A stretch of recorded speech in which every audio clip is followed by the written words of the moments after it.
When you're learning a foreign language, let's say you study it in school and you read it, and then you go to France for the first time and you try to understand that French that you can write and read so well, and it flies by. And you understand one word and say, wow, I understood that église means church, but I didn't get the word that came next. I don't know what happened in the rest of the sentence because you're so focused on that one word. Well, you see there the cost of processing slowly.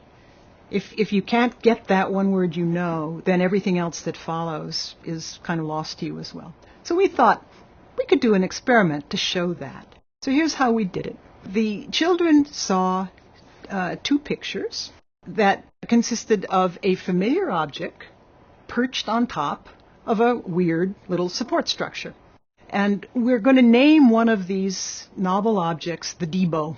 So on the exposure trials, the child might see a red bird and a blue bird on top of these pedestals, and they might hear, "Find the red bird on the Debo.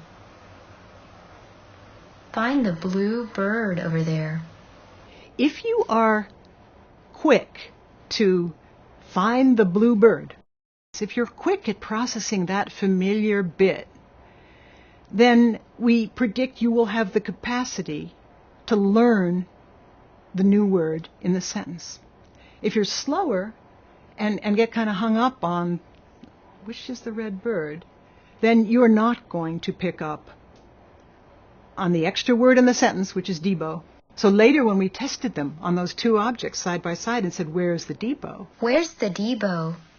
Can you find the Debo? The faster children would look at the object that we had named the Debo. Children who were just 100 milliseconds slower at identifying the red bird or the blue bird missed this opportunity to learn. They were still busy figuring out which bird to look at, and the information about the Debo kind of went off without them. Now, 2 months later, they'll be able to pick that up, but this demonstrates that little advantage of 100 milliseconds difference in processing speed buys you the opportunity to learn.